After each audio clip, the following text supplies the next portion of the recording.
Hey, what's up guys? BriarRabbit here. Today I've got a little gameplay on Mirage, one of the new Revolution map pack maps. Really having a good time with these maps so far. They're really enjoying the two bigger ones, Mirage and Downhill.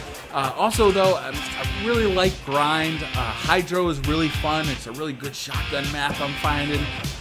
Today I don't really want to talk about the gameplay so much, though I might reference it a little bit in support of what I do want to talk about, and that is some tips for the new maps, right? Quite a little competition on the new maps, especially compared to Double XP Weekend, which Double XP Weekend that was pretty easy. It was pretty easy to get good. It was pretty easy to get good gameplays from them. Kill streaks. Got some high scores. New maps though, you really find that you're really gonna be facing better opponents, right? Is the people who are willing to shell out an extra $15 for more maps that they already bought the game. They already paid $60 for the game. Paying an extra $15 for the map packs generally is going to attract a more hardcore crowd. People who are a little better at the game, they're kind of sick of the maps that came with the game, so they're already looking for new maps. Generally a little better opponents. So it pays to have a little bit of information under your belt that can really help you out. And I'm going to let you know some tips that I found that have helped me out so far, and actually on other map packs from Modern Warfare 3, from Black Ops 1, from Modern Warfare 2, just stuff that I found really helps me, and also some stuff that's really specific to this DLC. And one of those things that's really specific to this DLC is, this actually comes from a video I watched from Woody's Gamertag. Now, normally I really like Woody's Gamertag, and I really respect him. This one tip that he gave out, though, I really disagreed with. Is he mentioned that you might as well use the new gun, the Peacekeeper, and this is like the first time they've ever done that, so it's kind of unprecedented. But he mentioned that you should use it because there's ammo all over the place because everybody else is using it too. So you might as well get access to all that free ammo. You don't need to run scavenger or anything like that because there's just ammo littering the ground. I completely disagree with this. What I think is that now is a perfect opportunity to be using other guns that are really good for the map that you're playing. And also keep in mind that most people that you're playing against are going to be running the Peacekeeper. So on this map, you'll see I'm running the Scar H. I got a target finder and I have stock on it, right? So why did I do this? Well, the target finder really helps on this map because there are a couple areas where there's kind of this like a sun in your eyes effect. Hard to see your targets, and those targets actually have cover.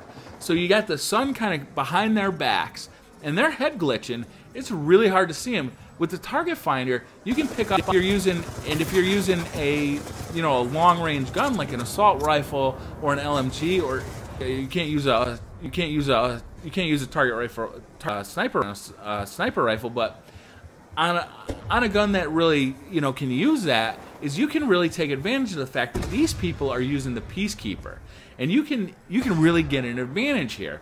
The same is true with Grind and Hydro. You got to remember, everybody is running around with that Peacekeeper, so why not pick up weapon that is really good short range and keep your engagements all short range. A perfect example of this would be on Grind. Yesterday I posted a game that I went 25-0. I was using the PDW, and this is a much better short-range gun than the Peacekeeper.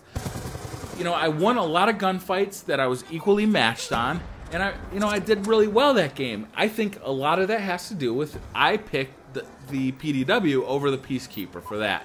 I had a ton of ammo, so ammo wasn't a concern because the PDW has a lot of ammo. I had a laser sight on it, and everybody knows the PDW is a beast up close. It's really a great weapon. So I was fighting all people that had the Peacekeeper. So it made my life that much easier. So my first piece of advice is use a weapon that is good for the map, not just not the Peacekeeper just because it's a new weapon. There will be plenty of time to use a Peacekeeper. Trust me, you'll be sick of that Peacekeeper. Hopefully they'll just keep introducing new weapons. That'd be really fun. I'm really hoping that they do that.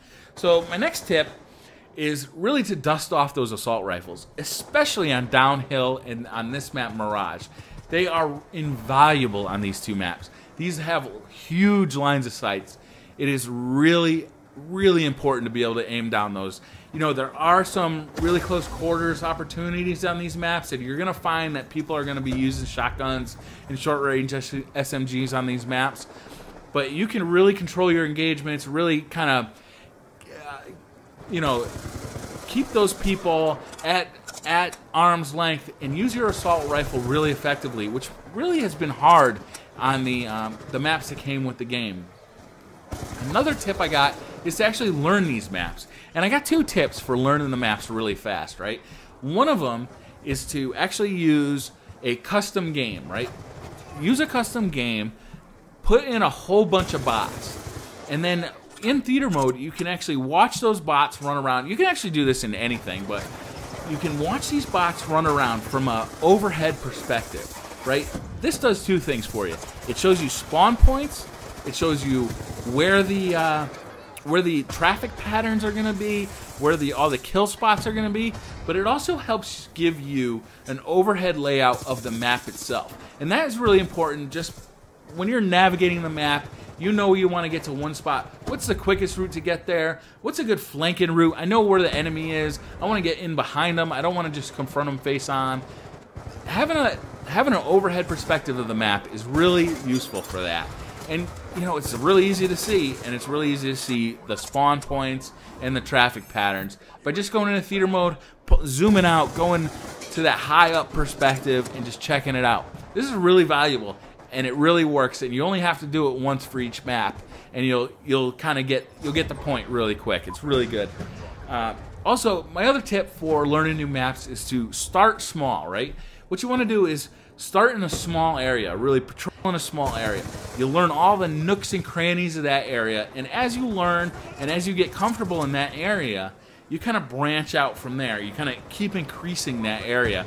Really, what that allows you to do is kind of learn small areas, and then kind of just add more small areas to that knowledge base. You know, it's like when you learn a lyrics to this. You learn the chorus first, then maybe you learn like the first couple verses, and then you kind of build off of that. You don't learn the whole song, you know, all at once. You know, you don't listen to the whole song over and over again to learn the lyrics. You learn the first part. You listen to the first part, you know, 10 times to learn it.